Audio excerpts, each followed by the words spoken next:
Playing Nirvana. The Cobain 50. Nirvana. Kurt Cobain's top 50 albums. Nirvana. From listener-powered KEXP.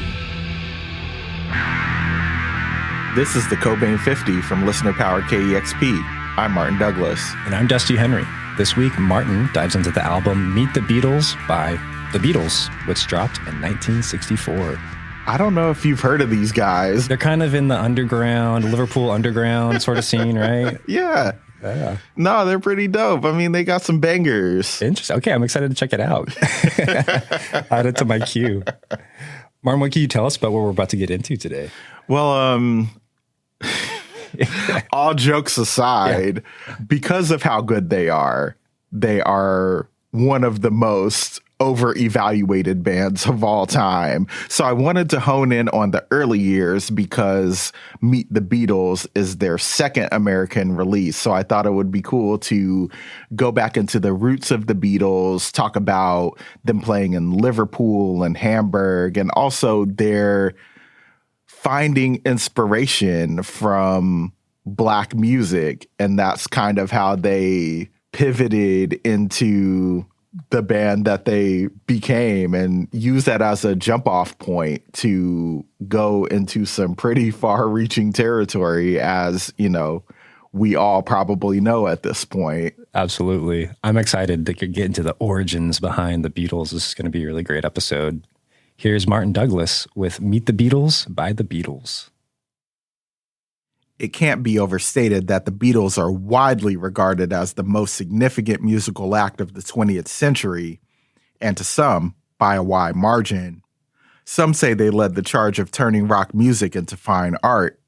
Others claim they made the LP format the definitive statement for recording artists, taking that distinction away from singles.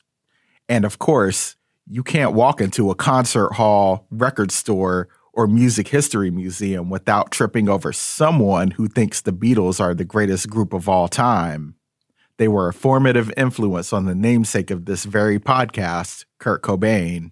But at a really early age, I wanted to be a rock and roll star. I wanted to play drums. You know, ever since I got my first Beatles record, I wanted to play drums in a band.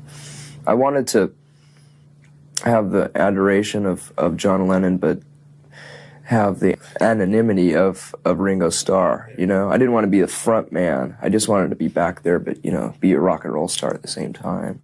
As much as the Beatles have influenced scores of musicians up to this very day, the band themselves had influences. That's how the nature of inspiration works, right? Artists take the art they're moved by. The greatest ones do their best to shape it into their own image, and then they pass it on to artists inspired by them. They add another link to the chain. The Beatles came from a music scene indebted to rhythm and blues and its wide-eyed successor, rock and roll. At the time of the band's formation, these were predominantly Black genres of music, and the so-called Fab Four always held deep respect for the pioneers of the rock and roll sound. In fact, it's difficult to imagine what the Beatles would have sounded like in their early years without their knowledge of and love for Black music. I roll over Beethoven, tell Tchaikovsky the news. Liverpool is a port town in England. That's important to note in terms of its rock and roll scene, because that style of music first made its way to the city through records from the United States. The earliest American import records to come into Liverpool were blues, soul, and early rock and roll records brought in, more or less individually, by music-obsessed members of the United Kingdom Merchant Navy. Sailors brought over other quintessentially American cultural items too, like Wrangler jeans. But the stuff that really changed Liverpool's music scene were 45s by artists like Fats Domino, Blue Monday, how I hate Blue Monday. And Sam Cooke. Darling, you send me, I know you send me. In the 1950s, Liverpool was still reeling from World War II. It was largely described as a city in decay. Factories were closing, and tens of thousands of people were on the dole.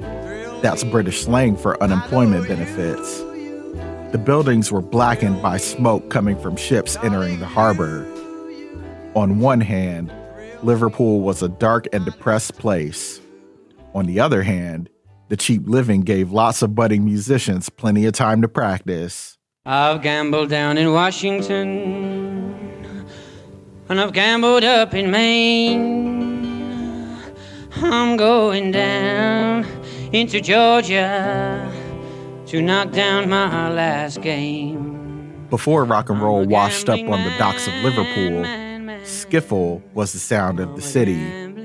Skiffle was a music stew of sorts, stemming from popular pre-war styles of American music. It combined folk, blues, country, bluegrass, and even some strains of jazz. I'm a gambling man, man, man. I'm a gambling man, man, man. A gambling man, man, man. I'm a gambling man. This brings us to the famous long-haired Beatle. John Lennon grew up with his aunt Mimi, but when he visited his mother, she played him Elvis Presley records and taught him banjo. Lennon eventually learned how to play guitar too, of course. Here's Lennon talking about being inspired by Elvis. This audio was taken from archival footage posted on YouTube by Music Box USA. When I was 16, Elvis is what was happening. A guy with long, greasy hair, wiggling his ass and singing Hound Dog and That's All Right Mama on those early Sun records, which I think are his great period. The first song his mother taught him on guitar was Fats Domino's Ain't That a Shame. Ain't that a shame? My tears feel like rain. Ain't that a shame? You're the one to blame. In 1956, a teenage Lennon formed a skiffle group called the Quarrymen. The Quarrymen were named in tribute to the school Lennon went to, the Quarry Bank High School. After playing school dances, house parties, and Battle of the Band style competitions, Paul McCartney joined the band in 1957. Here's McCartney talking about seeing Lennon perform for the first time. There was a few lads around, and there was one particular guy I noticed at the front, had a sort of checked shirt, sort of blondish kind of hair, a little bit curly, sideboards, looking pretty cool. And he was playing sort of one of these guitars guaranteed not to crack, not a very good one. But he was making a very good job of it, and I remember being quite impressed. And he was doing a song by the Del Vikings called Come Go With Me. And the thing about it was, he obviously didn't know the words, but he was pulling in lyrics from blues songs. So instead of going, come little darling, come and go with me, which is right, he'd then go, down, down, down to the penitentiary. And he'd be doing sort of stuff he'd heard on Big Bill Brunsey records and stuff. So I thought, that's clever. He's pretty good. That was John. In the winter of 1958, McCartney recommended a neighborhood pal of his who played guitar named George Harrison. George and I lived very near each other in Liverpool. So, in fact, we were just a bus stop away from each other. I'd get on the bus, and then the stop afterwards, George would get on. So being quite close in age, we'd sit together and we'd talk about stuff and that. With the addition of McCartney and then Harrison, the Quarrymen gradually moved towards a rock and roll style. The other members who were still into skiffle departed the band. Meanwhile, Lennon, McCartney, Harrison, and bassist Stuart Sutcliffe cycled through several different names. After a couple different variations on the moniker, they landed on the Beatles, inspired by a collective favorite band of theirs, Buddy Holly and the Crickets. Oh, the little things you say and do make me want to be with you.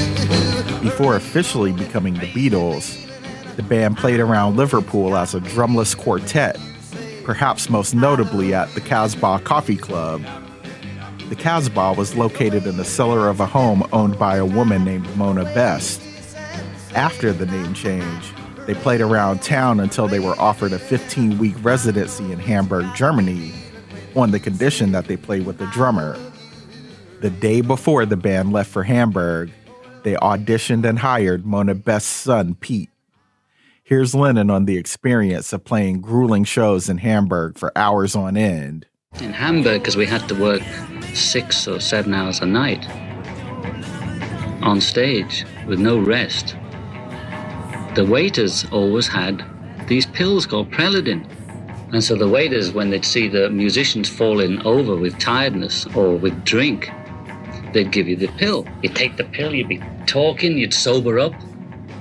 You know, you could work almost endlessly until the pill wore off, then you'd have to have another. That 15-week residency turned into 21 months over 2 stints. Between August 1960 and May 1962, the Beatles honed their chops by playing more than 250 gigs in Hamburg. Performances usually lasted 6, 7, 8, sometimes even 12 hours. Of course, no up-and-coming band has that many original songs, so the Beatles played covers by many of their heroes, which included a long list of Black American artists, like Smokey Robinson and the Miracles ballad, You Really Got a Hold on Me, and the Isley Brothers' hit version of Twist and Shout. While the Beatles were in Hamburg, a scene started growing in Liverpool. Liverpool, the Mersey sound. A sound that means something different from what it did when Liverpool was just an important port. Named after the River Mersey, which runs along the western border of town, Merseybeat reformed the American export that was rock and roll music in the image of young Liverpudlians. The young men who formed the Beatles weren't the only people galvanized by imported records from the United States. In 1961, before the scene was given its name, there was a paper covering Liverpool music called Merseybeat. In 1962, a band called the Pacifics changed their name to the Merseybeats. We are in love with you, my heart and I, and we are always true, my heart and I. It might be cynical to say the name change was to capitalize on this new musical movement, but that doesn't mean it wasn't very likely. One venue, the Cavern Club, was once the epicenter of the Merseybeat scene. Before that, though, it was a jazz club that didn't allow rock and roll. Of course, that was until rock and roll started drawing big crowds in Liverpool. The Guardian once reported that over 350 bands lived and played music in the Merseyside area. Among them were Liverpool's first all-woman band, the Liverbirds. I wanted to tell you for some time the things that are always on my mind. And Rory Storm and the Hurricanes, featuring a noteworthy young drummer named Ringo Starr. Beautiful dreamer, wake up to me. Well, you know, pretty baby, I'm on my bended knee. At the time Merseybeat was blowing up, Brian Epstein was running Liverpool's North End music store, NIMS for short. He heard about the Beatles when they made the cover of Merseybeat's second issue. He watched them play numerous times at the Cavern Club and, long story short, signed them to a 5-year contract on January 24th, 1962. On their road to generational fame, the Beatles encountered a few setbacks. It took Epstein a long time to shop the band around to record labels. Decca Records famously told him, and I quote, "Guitar music is on the way out." It was one of the biggest industry fumbles of a lifetime, the music equivalent of when Babe Ruth was traded to the New York Yankees. About 3 months later, in April 1962, the Beatles signed with Parlophone Records, and Decca found themselves on the wrong side of history. In August of the same year, Ringo Starr replaced Pete Best on drums, and the Beatles as we know them were fully formed. In February 1963, the band recorded their debut LP, Please Please Me, in a single day. Upon its release, the album reached number 1 on the UK charts, along with the 10 Beatles full lengths after it. In the United States, their ascent wasn't quite so easy. This next part gets a bit in the weeds, so try to stay with me here. Parlophone's parent company, EMI, had an American subsidiary called Capitol Records, which initially passed on the Beatles. That made way for a black-owned, mostly blues-oriented label out of Chicago called VJ Records. VJ released the Beatles' US debut, aptly titled Introducing the Beatles. It was released on January 10th, 1964, and reached number 2 on the Billboard charts. A mere 10 days later, Capitol released Meet the Beatles, comprised mostly of songs from the band's second UK album, With the Beatles. There were 2 noticeable differences between the 2 albums, though. One, Meet the Beatles only had original songs by the band, and With the Beatles featured a few famous covers, a couple of which we went over earlier.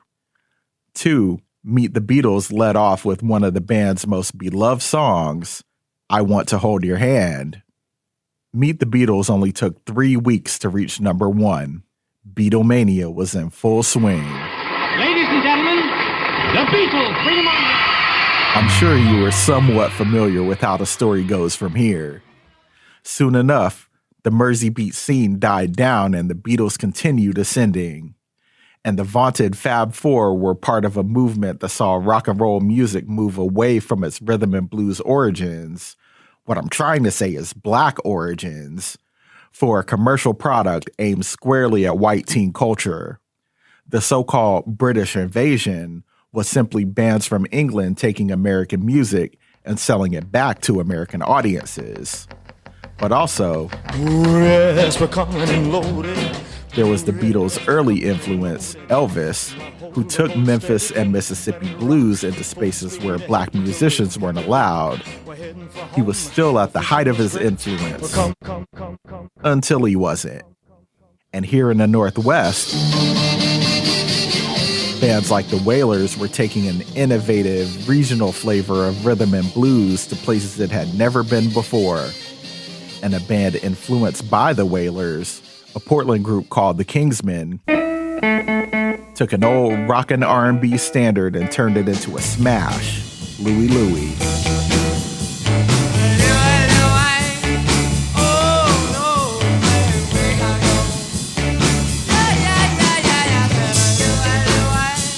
That led in a bunch of different directions, rather notably inspiring one of Northwest rock's most profound influences, Tacoma garage punk's The Sonics.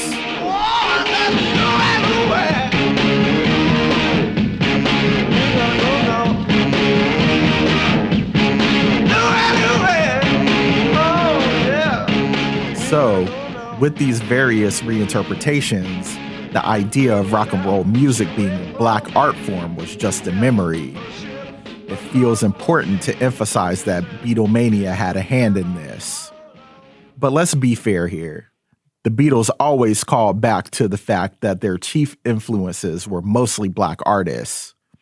In interviews, Lennon and McCartney always paid respect to their respective rock and roll idols, Chuck Berry and Little Richard. Here's Paul McCartney talking to famed producer Rick Rubin about his inspiration from American music, particularly Little Richard. We loved American music. It was the blues tradition, the rock and roll tradition, Elvis. Everything we listened to was American. Little Richard at the piano, banging away. And the Beatles had a deep respect for African American culture in general. In 1964, they refused to play to a segregated audience in Jacksonville, Florida, and the crowd was integrated before they got on stage. The band loved the iconic Memphis soul label Stax Records and briefly entertained the idea of recording at Stax Studios in 1966. In the 70s, John Lennon wrote a spirited rebuttal to a New York Times article claiming they had ripped off black music to become rich, saying he always paid homage to the black pioneers of rock and roll at every step of his career. He even claimed that the only white artist he listened to was Elvis Presley. His early stuff, of course. And as the Beatles became the most influential band of many people's lifetimes, black artists paid their respects right back to the band. There are a ton of great soul and R&B versions of Beatles songs out there, including ones by artists they've covered themselves, like Smokey Robinson and the Miracles' take on And I Love Her. I give her all my love.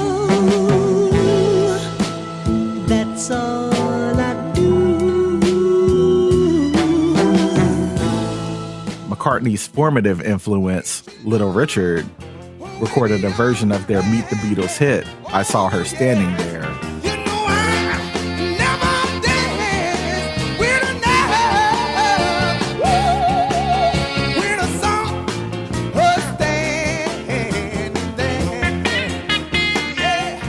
The Beatles' influence still holds weight to this day. Beyonce recorded a cover of the McCartney-written civil rights ballad Blackbird on her 2024 smash hit Cowboy Carter. The cycle of influence always comes back around. In a necessary correction of public record, documentaries and biographies on artists like Little Richard and Chuck Berry made it a point to note their hand in sculpting the sound of the Beatles. Those artists acknowledged how reverent the band was toward them. Rock and roll music is by and large regarded as one of the many contributions Black American culture gave to the world, and the Beatles are in no way diminished by that fact. Because like true artists, they took the art form and put their own unique spin on it. Their take on rock and roll just happened to be, admittedly, damn near immortal.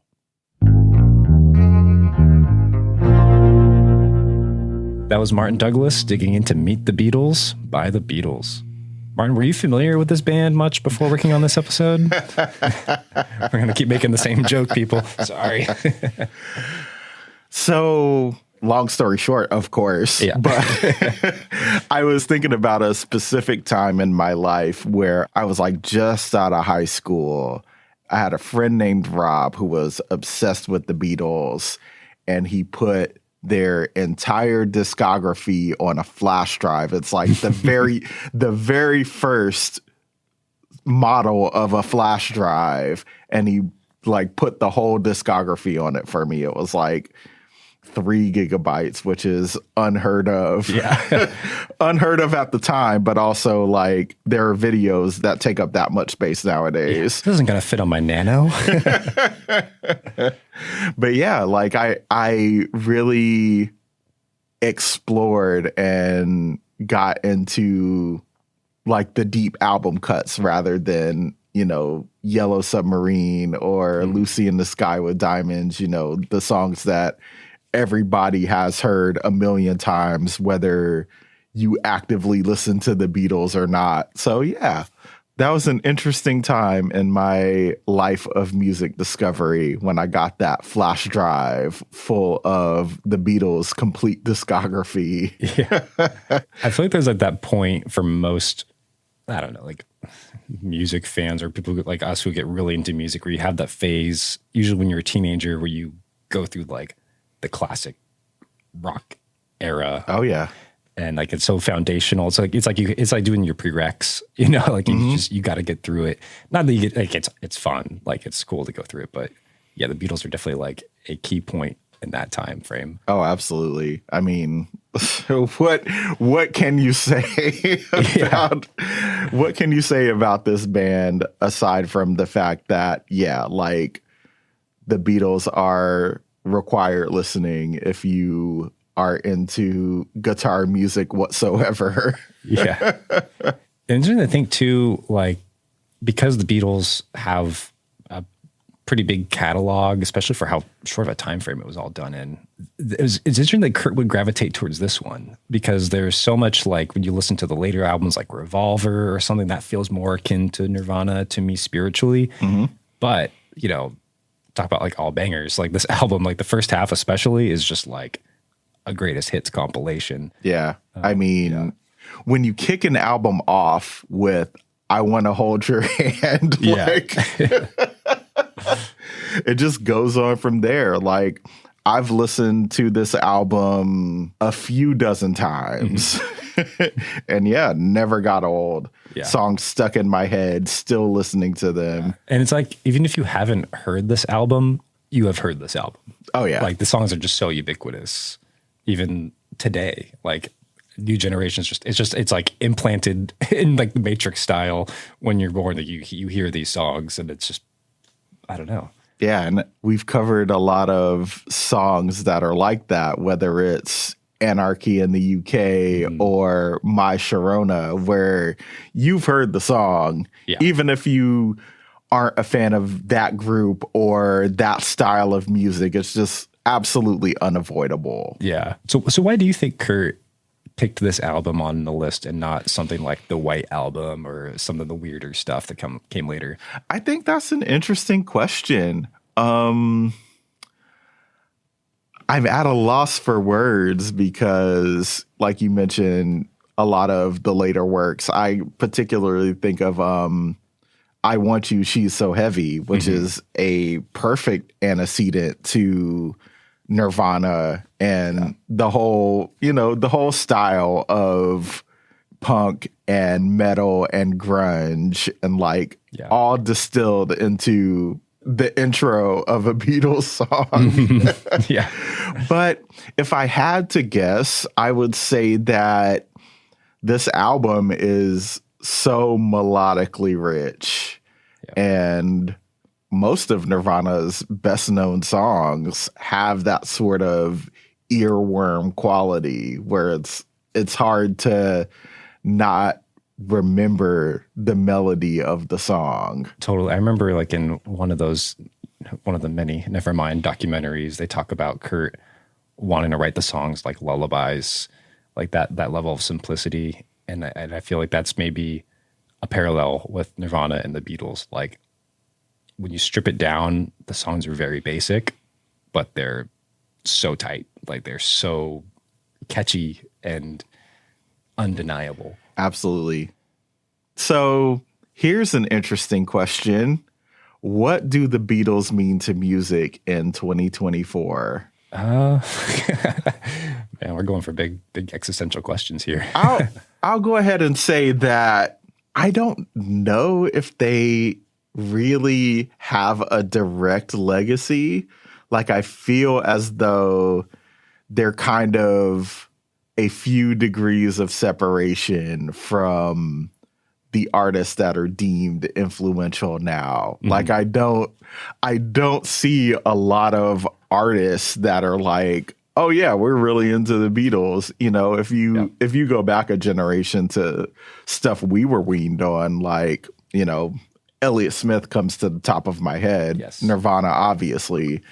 That was a sort of frame of reference where it's like, oh yeah, this person's super into the Beatles. But now it's just like a generation apart from what artists are doing nowadays. Like I feel like the closest frame of reference is the song Black Beatles. Or like when that year at the Grammys when that tweet, "Who is Paul McCartney?" went viral. Yeah, I think you're right. I mean, I think it's getting to the point where, like, if you think about the time the Beatles were in, where there were songs like, I don't know, Moon River or something that were like standards. Yeah. The Beatles are just kind of standards at this point. Maybe you'll hear someone do Yesterday and it's just like, that's just a part of the canon of music, you know? Yeah. That it's just, which is, I mean, that's like an incredible place to get as an artist. Like your music just, like we're saying, just exists. Right. In our popular culture. When we were talking to Michael Azerrad, he talked about how like kids love the Beatles. And, you know, I've been playing Beatles for my daughter. We watched when she was little, I put on the Let It Be documentary and she was like sleeping on me and stuff. But like she immediately responds to the music and like just like really loves it. And I didn't want to be a Beatles dad. Like that was an outright goal. Like I don't want to be the stereotypical Beatles dad, but then they do kind of love it. And then you kind of reassess it yourself and you're like, oh yeah, like I kind of take one of those bands you take for granted. Like we've talked about a few times on the series. We're like, oh yeah, like I think it was uncool for a while to like the Beatles. Like there was a lot of critical reevaluation and, you know, some of the stuff you speak to, like when they were, you know, like gleaning from like these black artists and rock and roll from America and great conversation to be had there, which we get into too. But the songs do hold up and the albums do hold up. And it is kind of a miraculous run that they had. And yeah, if we want to get into the foundations of the Beatles, like taking cues from black artists, I think it's important to note, as I do in this episode, that unlike quite a few of their contemporaries, like Elvis, like the Rolling Stones, they took the influence of Black music and put their own spin on it rather than delivering it wholesale. Yeah. I think it's also very interesting that they directly covered Black artists. And if you hop across the pond, as they say, and listen to With the Beatles instead of Meet the Beatles, there are quite a few covers of American artists. I think there are half a dozen. Yeah. Like Please Mr. Postman, Roll Over Beethoven, Smokey Robinson's You Really Got a Hold on Me. Like those are, classic songs in the American music canon. Yeah. That not only did the Beatles derive influence from, but they covered directly. They certainly had a lot of reverence for these artists too. Like they talk about in that recent Let It Be or Get Back is the name of the documentary. Yeah. That documentary, they talk a lot about their worship of Chuck Berry, and so much reverence, which I feel it comes through in the covers and then putting their own spin on it. But yeah, I mean, you've talked about this too, but also I was in London a few years ago and I went to a pub and the whole time they were just playing Little Richard, Chuck Berry, all these classic American music, which feels like more excitement about it still over across the pond than here at that times. Absolutely, yeah. And if you listen to a song like I Saw Her Standing There, it's not a Chuck Berry song, but it's a Chuck Berry song. Yeah. I went to London for the first time in 2021, and one of my favorite places that I went there was a store, a record shop called Honest John's. And it was right on Ladbroke Grove on the way to the Portobello Market. And it was all Black music. It's funny because the guy was from Vancouver originally and moved to London, I think 30 or 40 years prior. But he's in London. He's got this store. It's all Black music. They're posters of Miles Davis and John Coltrane, and they're, jazz records, hip hop records, R&B records. And it really opened my eyes to the reverence and respect that British music fans have for Black music. I can, I feel as though I can go to just about any record store or thrift store with a record bin and find some crazy old import R&B record that, you wouldn't be able to find if you went to, just a general old American record shop that's, got Taylor Swift or Charlie XCX on the end cap. Right. So, yeah, that's one of the things that really opened my eyes about London is that kind of reverence to history and where the genre of rock music comes from. Also, I want to give a shout out to one of my favorite NTS programs, which is Diddy Wah, which plays a lot of garage rock, but also a ton of old school R&B and early rock and roll, which is, kind of my wheelhouse right now. I feel like you mentioned being a Beatles dad. I'm becoming a blues dad, even though I'm just a dog stepdad.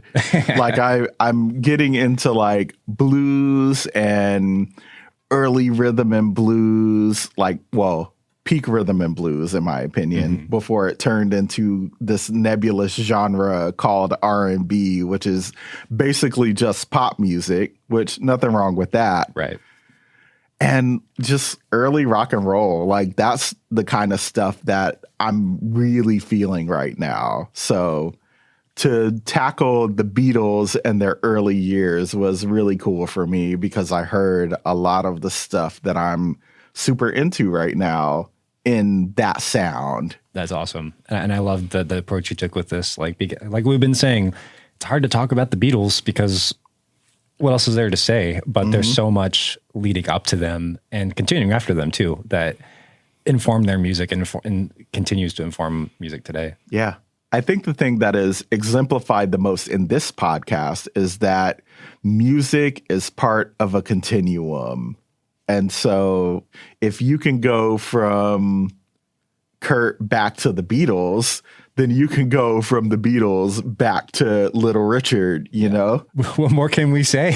Yeah. Yeah. I think we did the Beatles enough justice today. We worked really hard to do it, to say something new and insightful about the Beatles, but I think we did it. Kudos to you for taking on one of the maybe hardest episodes of the series.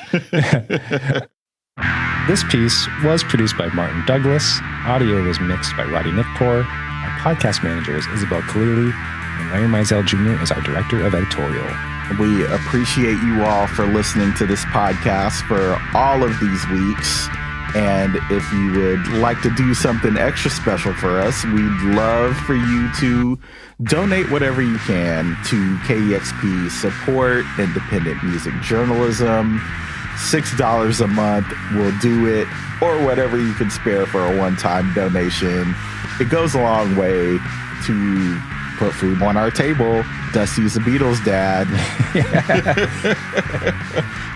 On that note, I'm Martin Douglas. And I'm Dusty Henry. We'll see you next week on the Cobain 50 from listener-powered KEXP, where the music matters.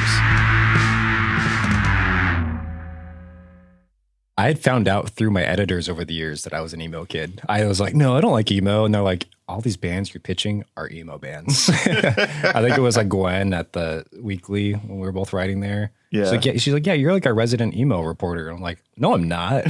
Don't tell me what I am, Mom. It's not a phase. I think at some point you age out of emo. Yeah. Ideally.